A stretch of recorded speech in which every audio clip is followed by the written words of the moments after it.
테슬라는 중국에서 살아남을 수 있을까요? 그리고 또 테슬라에게 중국이라는 나라는 무한한 가능성일까요? 아니면 큰 위협일까요? 일론 머스크와 테슬라에게 중국은 가장 크고 중요한 마켓 중의 하나이자 또한 일론 머스크가 무척 힘겨웠던 시간, 기가 막힌 타이밍에 손을 내밀어준 어떻게 보면 은인 같은 존재입니다. 하지만 동시에 중국은 테슬라에게 현재 가장 위협이 되고 있는 요소이기도 합니다. 오늘은 중국과 일론 머스크의 이 오묘한 관계에 대해, 그리고 테슬라가 어떻게 이 중국의 상황을 대응해 나갈 수 있을지에 대해 한번 생각해보는 시간을 가졌으면 합니다. 작년 데일리 드라이브라는 팟캐스트 인터뷰에서 일론 머스크가 중국에 대한 찬사의 발언을 함으로 화제가 되었었죠. 이를 요약하면 미국 사람들은 현실에 안주하고 받고 누리는 것에만 주로 집중하는 데 반해 중국 사람들은 보통 자신의 일에 열심을 다하는 경향이 있고 영리하다는 내용의 발언이었습니다. 물론 중국과의 파트너십, 상하이에 있는 기가팩토리, 그리고 중국이 테슬라 자동차 판매의 주요 시장이라는 사실들을 염두에 두고 본다면 그의 발언이 뭐 그리 놀랄만한 일도 아닙니다. 테슬라의 비즈니스 운영에 있어 중국이 여러모로 중요한 위치에 있기 때문에 중국에 잘 보여야 하는 일론 머스크의 입장이 충분히 이해가 되기도 하고, 비즈니스맨으로서 중국과 마찰 없는 원만한 관계 유지의 노력은 분명 지혜로운 처세라고 할 수 있겠죠. 아니면 그냥 일론 머스크가 솔직한 자신의 경험과 생각을 여과 없이 표출했을 수도 있습니다. 아무튼 일론 머스크의 이 발언을 비롯해 중국에 대한 여러 인터뷰들을 들어보면 공통적으로 느껴지는 사실이 하나 있습니다. 첫 번째 포인트는 좋게 얘기하면 중국 사람들이 진지한 직업 정신과 열심의 모습에 감탄했다는 발언이기도 하지만, 동시에 누구보다 중국에서 몸으로 직접 체험한 일론 머스크의 관점에서 중국은 그들의 목표를 향해 무섭게 전진하고 있는 두려워해야 할 존재라는 암시를 계속 던지고 있는 듯합니다.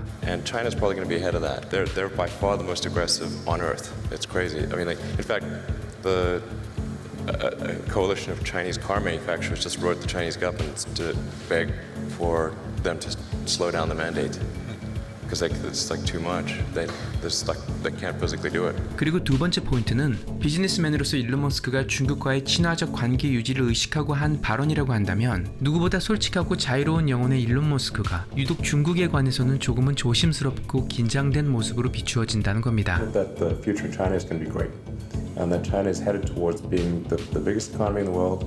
And a lot of prosperity in the future. 이 두 가지 포인트 모두가 보여주고 있는 공통점은 중국을 향한 일론 머스크의 존중과 두려움이 함께 공존하는 태도인 듯합니다. 중국과 일론 머스크의 이러한 오묘한 관계를 이해하기 위해서는 먼저 테슬라가 처음 중국으로 진출한 2018년으로 돌아가야 합니다. 그 무렵 테슬라는 모델 3 생산의 어려움으로 인해 또 한 번 파산 위기에 놓이게 됩니다. 일론 머스크는 그때를 회상하며 Production and Logistics Hell이라고 표현했죠. 22 hours a day, or like what? How many I hours? was working, so 7 days a week, sleeping in the factory. No one should put this many hours into work. They should not do this. This is very painful. 하루 22시간씩 일하고 공장에서 매일 밤을 지새야 했던 일론 머스크의 얼굴이 딱 봐도 지쳐 보입니다. 일론 머스크가 나중에 트위터에 올린 글에 의하면 그 무렵 그는 현재 테슬라 밸류의 10분의 1의 가격으로 애플에게 테슬라를 넘기려고 팀 쿡에게 연락을 취하지만 팀 쿡이 만나주지 않았다고 하네요. 그때 테슬라와 일론 머스크에게 구원의 손을 내민 건 바로 다름 아닌 중국이었습니다. 2018년 4월 10일 중국의 시진핑은 보아오 포럼에서 대대적인 발표를 하는데요. 그 내용은 바로 중국이 빠른 시일 안에 중국에 들어오는 글로벌 자동차 회사와의 합작 소유권을 내려놓겠다는 발표였습니다. 그때까지만 해도 중국에 들어오는 모든 해외 자동차 기업들은 중국 국유기업과의 지분율을 50대 50으로 나누는 합작사 설립 조건에 수락해야만 했죠. 테슬라가 중국 진출을 시도하다가 머뭇거리고 있었던 이유가 바로 이 정책에 따를 수 없었기 때문이었는데요. 일론 머스크는 테슬라의 100% 소유권을 양보할 의사가 없었습니다. What kind of standard are you going to choose as your possible partner? We really have not. We're not engaging in those discussions right now because we are so small as a company. 그런데 시진핑 주석의 발표가 있은 지 일주일 만에 중국의 NDRC에서 스페셜 자동차와 뉴 에너지 자동차에 대한 해외 기업의 단독 소유권을 인정하겠다는 새로운 정책이 발표되었고, 그리고 5월 8일 한 달도 안 돼서 곧바로 테슬라는 중국 상하이에 들어옵니다. 또한 그해 7월에 테슬라는 상하이 기가팩토리 설립에 대한 허가를 받습니다. 그리고 기가 상하이 공사는 2018년 12월에 시작되고, 그리고 10개월이 지난 그 다음 해 2019년 10월에 테슬라 모델 3가 생산되기 시작합니다. 웨스턴 사회에서는 상상도 못할 수준의 진행 속도를 보여줬죠. 그 유명한 일론 머스크의 댄스 솔로 비디오는 바로 이 무렵 중국 상하이에 지어진 기가 팩토리에서 만들어진 모델 3 판매 시작을 축하하기 위한 세레모니였고, 이 광경은 그의 주체할 수 없는 기쁨의 꿈틀거림이었던 거죠. 이렇게 테슬라의 중국 진출은 조금은 이상할 정도의 빠른 속도로 진행됩니다. 중국은 그 당시 트럼프가 대통령으로 있었던 미국과 한창 차이나 US 트레이드 워로 인해 사이가 껄끄러운 시기였습니다. 그런데 그러한 차가운 분위기를 무색하게 할 만큼 일론 머스크는 유독 중국의 환대를 받은 거죠. 심지어 일론 머스크는 중국의 프리미어 리크 창으로부터 중국에 거주할 수 있는 그린 카드도 받았다고 합니다. 그러니까 한마디로 중국은 자신들의 정책, 즉 해외 자동차 회사와의 지분 분배 정책 때문에 테슬라의 중국 진출이 문제가 생기자 심지어 법을 바꾸어가면서 테슬라가 들어오는 길을 비켜준 거죠. 테슬라 때문에 바꿨다고 굳이 표현하지는 않았지만 타이밍으로 보나 뭘로 보나 너무나 명백한 중국의 테슬라를 위한 특별 조치였다는 겁니다. 그러면 중국 정부는 왜 유독 일론 머스크에게 그리고 테슬라에게 이토록 잘해주었던 걸까요? 또한 상하이 기가팩토리 건설 때도 해외 기업 공장 건설에 왜 그토록 엄청난 국가적인 지원과 재원을 쏟아부었을까요? 중국의 이러한 전략을 캣피쉬 이펙트라고 부른다고 합니다. 캣피쉬 이펙트는 강하고 월등한 경쟁자를 받아들임으로써 약자가 스스로를 성장시킬 수 있는 현상입니다. 중국은 그들의 심각한 대기 오염 문제에 대한 해결책 중 하나로, 그리고 중국 내 자동차 산업을 세계적인 수준으로 성장시킬 수 있는 방안으로 바로 전기차를 선택했습니다. 그리고 오래전부터 전기차를 비롯한 그린 에너지 자동차 산업을 성장시키기 위한 노력을 해왔었죠. 하지만 딱히 특별한 성과를 거두지 못하고 있었습니다. 그러던 중 테슬라라는 전기차의 아이콘이 눈에 띈 거죠. 중국은 테슬라가 그들의 문제를 해결할 수 있는 최적의 수단이라고 판단했습니다. 그러니까 중국이 테슬라를 두 팔 벌리고 마중 나와 국가적인 차원에서 모든 진행 과정을 일사천리로 이끌어준 이유는 중국 사람들에게 좋은 이미지를 가지고 있었던 테슬라와 일론 머스크의 인기를 이용해 중국의 전기차 시장을 활성화시키고, 무엇보다 중국의 테슬라 공장을 짓게 함으로 전기차 생산의 최고 기술을 받아들일 뿐 아니라 또한 전기차 생산 체인을 중국에 구축하려는 것이었습니다. 같은 이유에서 중국은 애플의 공장 설립을 받아들였고, 그로 인해 현재 휴대폰과 컴퓨터 부품 제조와 생산 공정을 중국 내에 구축할 수 있었습니다. 그리고 이러한 결정은 휴대폰에 있어서는 중국 기업 샤오미와 화웨이, 컴퓨터로는 레노버의 엄청난 성장을 이끌었죠. 중국의 테슬라 전략은 성공적이었습니다. 물론 테슬라 또한 중국 덕에 모델3 생산과 판매에 있어 무척 큰 수확을 얻었죠. 중국의 입장에서는 전 세계에서 가장 빠르게 성장하는 전기차 마켓이 되었고, 그리고 중국 자국의 전기차 기업들, 특히 니오, 리오토, 그리고 샤오펑의 엄청난 성장을 야기했습니다. 그리고 현재 중국은 전기차 생산의 허브가 되어가고 있습니다.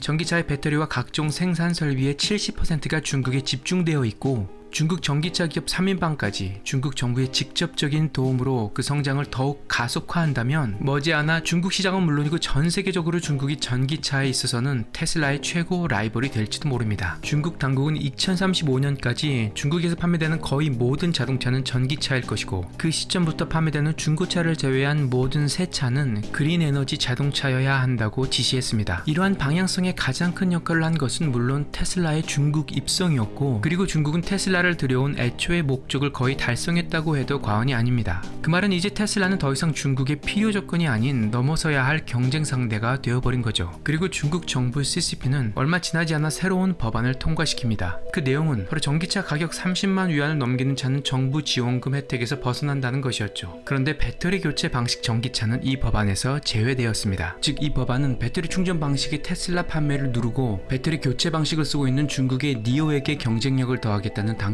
묘책으로 보입니다. 또한 2020년 10월 중국 시장 규제 당국은 미국에서 수입해온 테슬라 모델 S와 X 5만 대에 대해 리콜 조치를 취합니다. 자동차 서스펜션에 문제가 있다는 거였죠.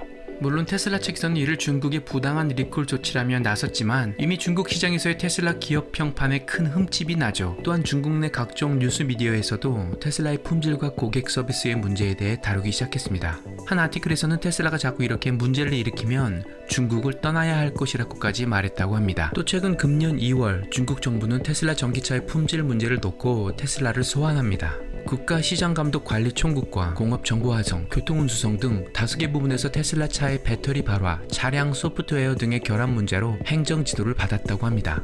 중국 당국은 중국의 모든 법률을 엄격히 준수할 것에 대해 테슬라에게 강력히 요구했고, 테슬라는 중국 정부 부처의 모든 지도를 진지하게 받아들이겠다는 의사를 밝혔다고 합니다. 분명한 것은 중국이 처음 테슬라를 받아들였을 때의 모습과는 완연히 다른 모습으로 테슬라를 대하고 있다는 겁니다. 일론 머스크에게 중국은 테슬라의 생산과 중국 시장을 내준 분명 고마운 존재입니다. 중국은 테슬라에게 2020년 테슬라 총 매출의 21%를 안겨주었죠.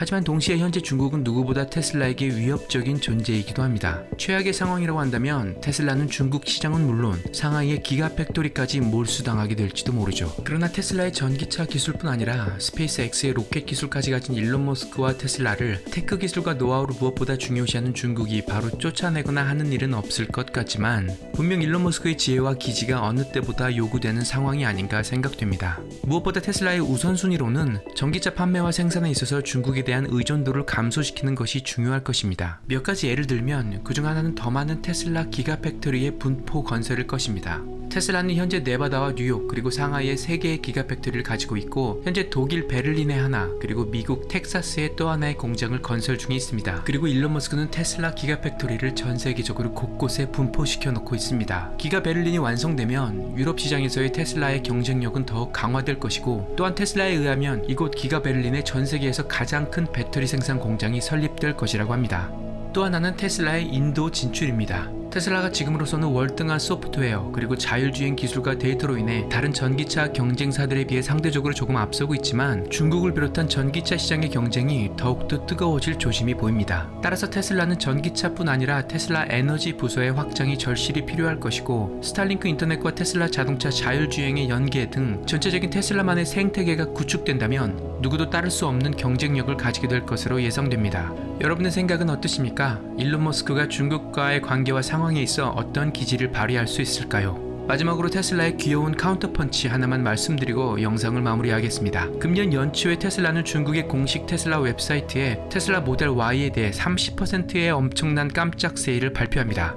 하루아침에 모델 Y 롱레인지 가격이 48만 8천 위안에서 34만 위안이 된 거죠. 그리고 모델 Y 퍼포먼스카는 53만 5천 위안에서 37만 위안으로 감소되었습니다. 이 발표가 있은 지 10시간 안에 테슬라 웹사이트에 모델 Y 10만 대 주문이 들어오고 중국의 테슬라 공식 사이트는 동시에 너무 많은 트래픽으로 인해 크래시됩니다. 중국 시장에서 중국의 니오 EC6가 모델 Y와 비교되는 직접적인 경쟁 구도였는데 모델 Y가 레인지 등 여러모로 조금 앞서고 있었지만 가격 경쟁에 있어 EC6보다 조금 밀리고 있었었죠.